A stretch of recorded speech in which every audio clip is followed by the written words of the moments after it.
heat-treated hardened stainless steel.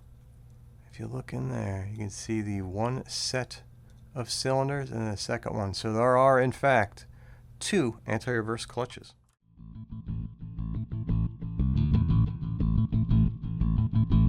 Gentlemen, ladies, and anyone in between, I welcome you all, and today we'll be getting up close and personal with a relatively new reel from a relatively obscure company, the Maxel Rage 60H.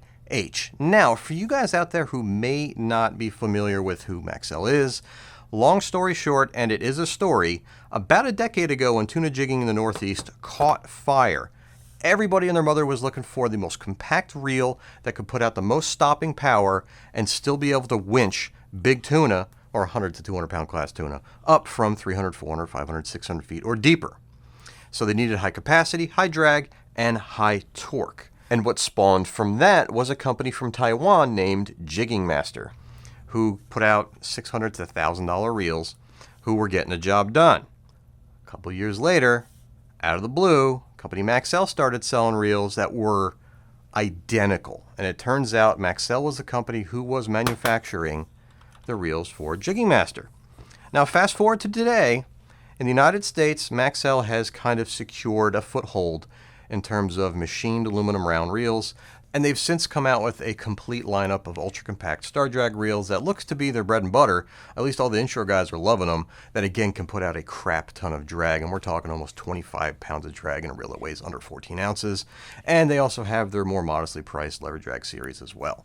So it's with that being said, let's go ahead and take a look at the specs of the Rage 60, which is sitting in front of you. 5.3 to 1 gear ratio, 8 to 15 kilograms of drag, so you have 8 kilograms of drag at strike, 15 at full, and as you see spooled here, I was able to get over that number. I was able to get over 40 pounds of drag, but the issue came where you would lose the fluidity in the handle turn. You get a lot of resistance.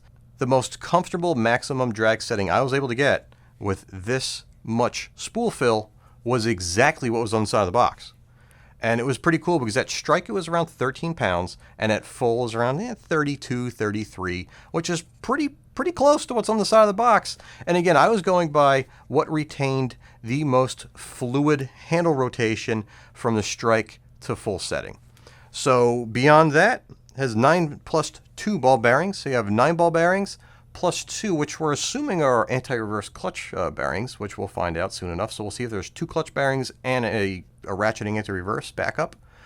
We have a long 100 millimeter handle crank, 106 centimeters per crank.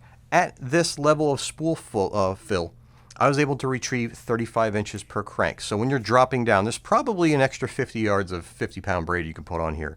This will simulate dropping a jig down 150 feet and working it back slow jigging style.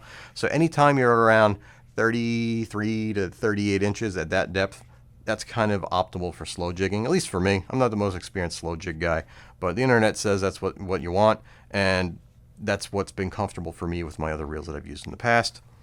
And max line capacity, which makes me kind of believe that this is a slow jig designed reel or engineered, for that purpose, because why else would you use such a large reel with 20-pound braid? I mean, PE2 is around 20 pounds.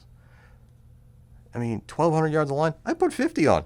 I mean, this is a perfectly capable tuna jigging reel using standard U.S. market. This is 50-pound J-braid. I took it off of a Tranks, which is, directly off of a Tranks, which is a Trinidad 14 in capacity, roughly.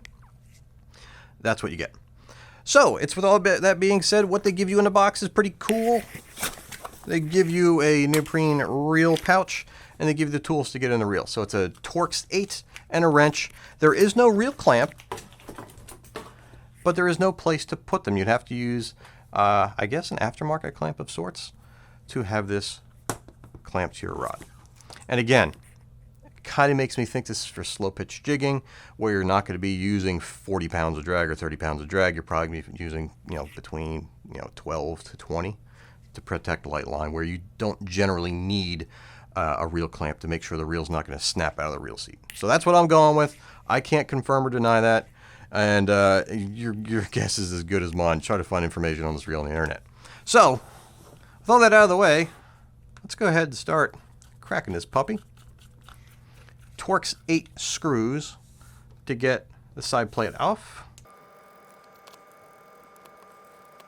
Size 0 Phillips or posi drive to get this little handle retaining nut trim piece off.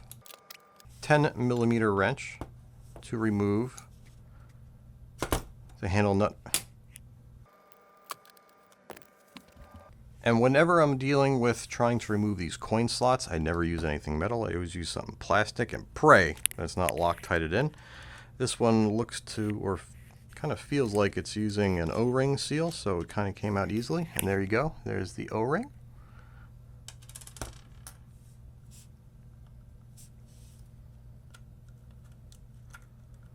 Okay, let's see which screws were not removed entirely.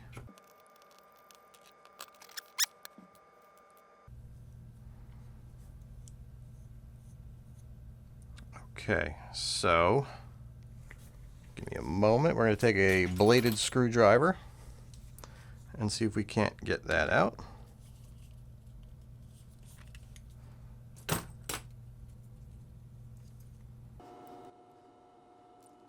Now, since this screw and this side of the spool shaft are somehow linked to one another, instead of removing that C-clip, which is in kind of a precarious place, we're going to go ahead and use an adjustable wrench here and a bladed screwdriver here. Alright, and that seemed to work. And we'll see if this fully separates without disrupting anything. Nice. Beautiful. That's what we wanted to see. So when we pulled this out, we noticed right away that the backup dog arm right here, I don't want to call it a spring. We'll see what it looks like in a second. That goes into here, which then, let's see, so if this slips backwards, it's going to drag into here in one of these notches here. That's how the backup anti-reverse clutch functions. We're going to go ahead and place this gently here. I'm going to go ahead and remove the handle's crankshaft gently. Heavy stainless steel. Big, beautiful stainless steel main gear. We notice that the Phillips heads for whatever that plate is are facing the spool. That's a big honking gear. That's what you like to see.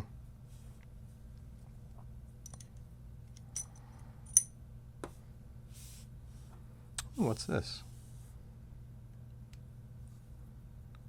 Like a Delrin washer, plastic washer. Ball bearing in there. Let's see if that bearing comes out easily. Nope. She's in there good. I'm gonna go ahead now. Our goal here is to get to C.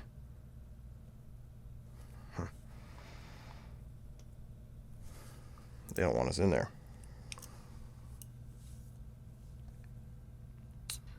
Alright, we're not going to do any damage to the threads of this reel. So we're going to kind of stop there. Those are high quality screw heads, by the way. I was putting quite a bit of pressure on them, and the thread locker stayed put, and I didn't mangle any of the screw heads, and the screwdriver did not cam out. And what you can see if you look in there, if you drop the drag cam on the table, if you look in there, you can see, let's see if I can point to it from the opposite side. If you look in there, you can see the one set of cylinders and the second one. So there are, in fact, two anti-reverse clutches, all functioning in pretty much the same location. And they look to all bite on the handle shaft directly with no clutch sleeve. That's pretty cool. So you'll never have, at any drag setting, any handle stop. So there will be no back play. A lot of low profile or thumb bar actuated anti-reverse clutch driven reels, they have a sleeve that goes over the handle shaft. And there will be a little bit of play in that clutch sleeve. And under low drag settings, you'll get a bit of handle slop because the handle will rotate on the actual sleeve to handle shaft tolerance. Ball bearing here, nice large ball bearing. That's our dog. Wow, this is simple. This is your drag ramp. You can see that on the perimeter in there. See it has a few detents. There was free spool, medium, strike, and full, plus all the detents that were run here. That makes a little ratcheting clicky sound when you go up and down with the drag. That little spring detent that didn't come out when it fell. Works for me. And again, these little cylinders here are what you feel on the detent. This is your drag pre-tension adjustment knob that tightens basically via screw.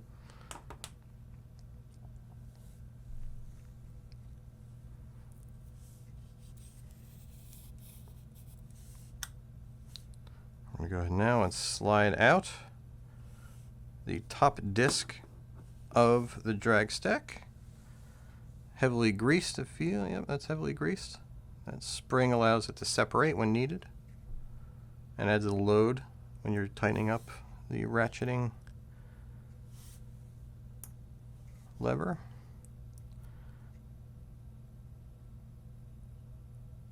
Can we get that out easily?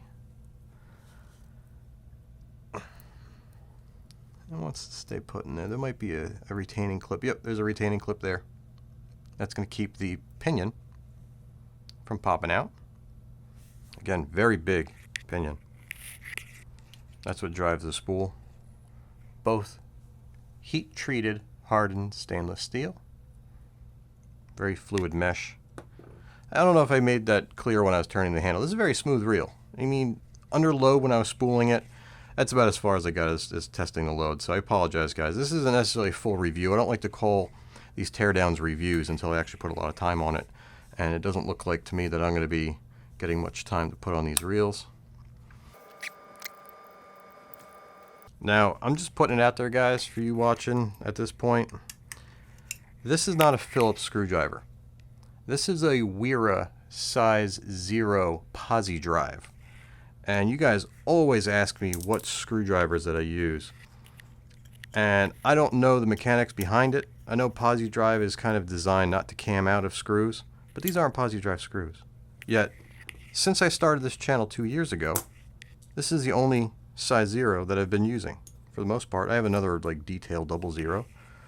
And 2 years old, and I've been using it on all sorts of reels, high torque applications, trying to crack thread locker, using it on reels that have corroded threads, and that tip is still good enough to get these little tiny screws out without mangling them or camming out. Now here we have the non-handle side plate of the lever drag assembly.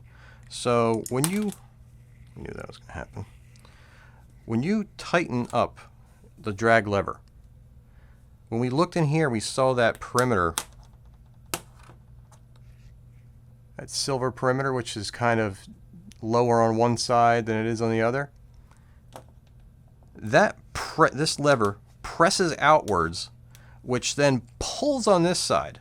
It pulls on this pin, that clip that we didn't want to remove, pulls that drag plate towards the spool, and it basically sandwiches this plate and this side all together. So you have theoretically equal pressure being applied to both sides of the spool, which add to a higher maximum drag.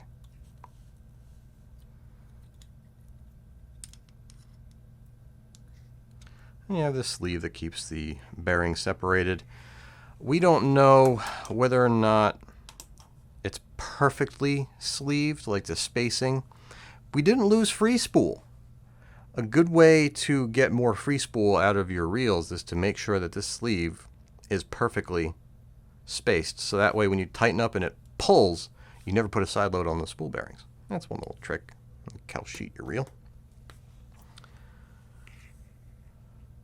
And that is a large drag surface. Equal on both sides. And yeah, pretty simple, all things considered. I like the fact that I didn't have to remove that pin on the end. That's pretty sweet. Time saver. Stainless steel gear to run the clicker over here.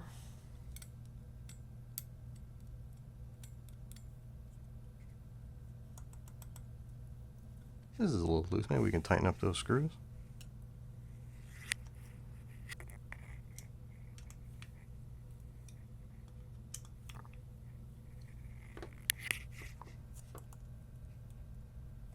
Works for me. Nice reel, guys. Really nice reel. If you're in the market for a high-end jigging reel, I can't see anything wrong with it. I really can't. It is a rock-solid reel. One of the tightest tolerances in the handle in terms of any back play. And again, this is a pretty long handle. So any slop that's in the anti-reverse clutch in this area here, you'll feel it. And there was none. I dig it. I really do. I'm trying to think if there's anything else to go over. I think we pretty much covered it. We got the bearings for them. We got the stainless steel gear. We got the bearing up here, which, yeah, I guess this is going to run on. I don't know how much of importance it is, to be honest, if there's a bearing up there. But hey, it's there. Works for me. And I think it's with all that being said, if you guys are in the market to buy this reel, check out the link that's going to pop up in about 2 seconds. And until next time, guys, I hope you guys enjoy this. And for you guys that are still here, I thank each and every one of you for every second of every minute you guys spend here, because without you, I wouldn't have a reason to be on the YouTubes. So until next time, guys, tight lines, and I will see you soon.